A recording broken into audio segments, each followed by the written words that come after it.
नमस्कार भक्तों।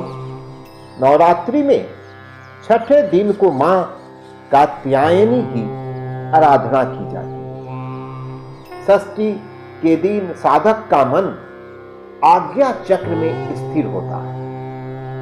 इस चक्र में स्थित मन वाला साधक मां कात्यायनी के चरणों में अपना सर्वस्व निवेदित कर देता है। संपूर्ण आत्मदान करने वाले ऐसे भक्तों को सहज भाव से मां के दर्शन प्राप्त होते हैं। मां कात्यायनी की पूजा से कुमारी कन्याओं के विवाह में आ रही सभी परेशानियां समाप्त हो जाती हैं और इन्हें एक सुयोग्य वर की प्राप्ति होती है। तो आए मां कात्यायनी के मंत्र, स्तोत्र, कथा, पूजा की विधि एवं पूजा के प्रभाव के विषय में विस्तार से जानें। भक्तों, अगर अभी तक आपने इस चैनल को सब्सक्राइब नहीं किया तो फटाफट इसे सब्सक्राइब करें और मेरे साथ बने रहें। माता के मंत्र। ह्रीं श्री त्रिनेत्राय नमः। कात्यायनी महामाये महायोगिन ईश्वरी नंद गोप सुतम देवी पतिम मे कुरुते नमः। मां की स्तुति। या देवी सर्वभूतेषु मां कात्यायनी रूपेण संस्थिता। नमस्तस्यै नमस्तस्यै नमस्तस्यै नमो नमः। पूजा की विधि। नवरात्रि के छठे दिन इस दिन प्रातः काल में स्नान आदि से निवृत्त होकर मां का गंगा जल से आचमन करें। फिर देवी कात्यायनी का ध्यान करते हुए दीप प्रज्वलित करें। रोली से मां का तिलक करें। अक्षत अर्पित कर पूजन करें। इस दिन मां कात्यायनी को गुलहर का फूल, लाल रंग का फूल चढ़ाना चाहिए। अंत में मां कात्यायनी की आरती करें और मां से क्षमा याचना करें। मां के प्रसाद। इस दिन मां कात्यायनी को पूजन में शहद का भोग लगाना चाहिए। इससे मां प्रसन्न होती है और भक्तों की सभी मनोकामनाओं को पूर्ण करती है। तो आइए भक्तों, माता की कथा को सुनिए। कत नामक एक प्रसिद्ध ऋषि थे।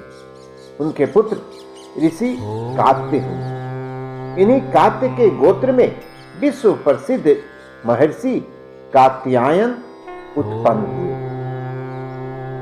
इन्होंने भगवती परम्बा की उपासना करते हुए बहुत वर्षों तक बड़ी कठिन तपस्या की।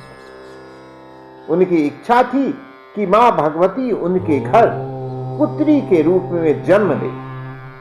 मां भगवती ने उनकी यह प्रार्थना स्वीकार कर ली। कुछ समय पश्चात जब दानव महिषासुर का अत्याचार पृथ्वी पर बढ़ गया, तब भगवान ब्रह्मा, विष्णु और महेश तीनों ने अपने अपने तेज का अंश देकर महिषासुर के विनाश के लिए एक देवी को उत्पन्न किया।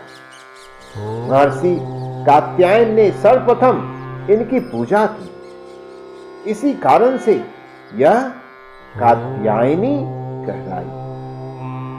ऐसी भी कथा मिलती है कि ये महर्षि कात्यायन के यहां पुत्री रूप में उत्पन्न हुई थी। अश्विन कृष्ण चतुर्दशी को जन्म लेकर शुक्र, सप्तमी, अष्टमी तथा नवमी तक 3 दिन इन्होंने कात्यायन ऋषि की पूजा ग्रहण कर दशमी को महिषासुर का वध किया। मां कात्यायनी अमोघ फलदायिनी है। भगवान कृष्ण को पति रूप में पाने के लिए ब्रज की गोपियों ने इन्हीं की पूजा की। कालिंदी यमुना के तट पर की थी। ये ब्रज मंडन की अधिष्ठात्री देवी के रूप में प्रतिष्ठित है। कात्यायनी का स्वरूप अत्यंत चमकीला और भास्वर है। इनकी 4 भुजाएं हैं। माता जी का दाहिनी तरफ का ऊपर वाला हाथ अभय मुद्रा में तथा नीचे वाला वर मुद्रा में। बाईं तरफ के ऊपर वाले हाथ में तलवार और नीचे वाले हाथ में कमल पुष्प सुशोभित है। इनका वाहन सिंह है। पूजा का महत्व। मां कात्यायनी की भक्ति और उपासना द्वारा मनुष्य को बड़ी सफलता से अर्थ, धर्म, काम, मोक्ष और चारों फलों की प्राप्ति हो जाती है। वह इस लोक में स्थित रहकर भी अलौकिक तेज और प्रभाव से युक्त हो जाता है। अगर कुंडली में बृहस्पति खराब हो तो मां कात्यायनी की पूजा करने से बृहस्पति के शुभ फल प्राप्त होने लगते हैं। नवरात्रि के छठे दिन मां कात्यायनी की उपासना व पूजन से अद्भुत शक्ति का संचार होता है। दुश्मनों का संहार करने के लिए मां शक्ति प्रदान करती है और इनका ध्यान गोधनी बेला अर्थात शाम के समय में करना चाहिए।